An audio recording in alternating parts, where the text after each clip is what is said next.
Ya, yang perlu dilakukan sekarang itu adalah latihan ya. Jadi teman-teman harus membuat identifikasi ya,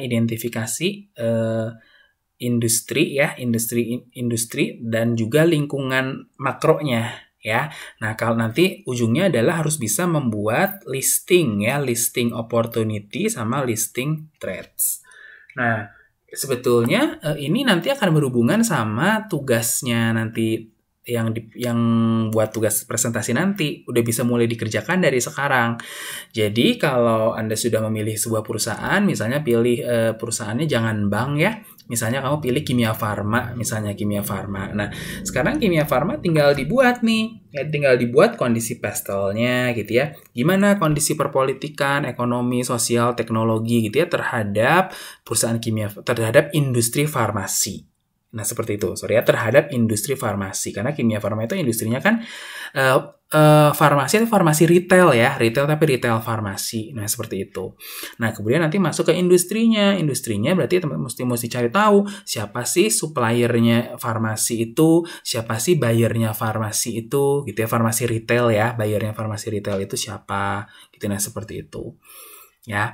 Atau kalau teman-teman misalnya mau mengambil perusahaan, misalnya perusahaan garment misalnya gitu ya. Nah, berarti harus lihat garment itu suppliernya siapa, tekstil gitu ya. Terus buyernya siapa, retail. Terus pengganti garment tuh apa gitu ya. Pengganti industri garment tuh apa gitu. Nah, seperti itu ya. Barang substitusinya apa, penggantinya. Terus yang pemain yang baru masuk tuh siapa aja di industri garment gitu. Nah, seperti itu ya.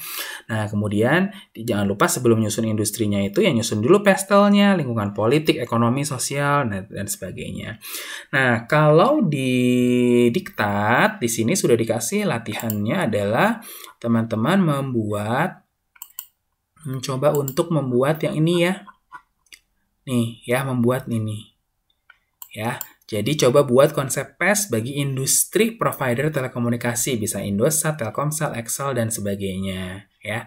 Bisa Tri ya dan sebagainya. Gitu nanti tuh udah gitu bikin analisis five force porter gitu. Nah, cuman kalau mau mengerjakan yang industri ini yang lain juga nggak apa-apa gitu ya untuk latihan gitu ya, untuk latihan mau bikin yang ini juga boleh untuk latihan gitu ya. Mau mencicil buat untuk yang tugasnya kalau udah ada dipilih perusahaannya gitu ya, perusahaannya apa, silahkan ya. Kalau biasanya sih udah bisa dikerjakan iya, tapi biasanya kalau belajar dari tahun kemarin belum pada milih sih. Biasanya pada milihnya nanti pas udah selesai UTS karena udah kebayang yang dikerjainnya apa. Nah, seperti itu. Makanya sekarang ini dulu gitu ya, belajar dulu dari sini atau mau cari industri yang lain juga boleh loh ya. Misalnya teman-teman mau pakai pariwisata misalnya gitu ya. Mau pakai industri apa makanan gitu ya, mau bikin apa lagi yang lain, boleh situ ya buat latihan.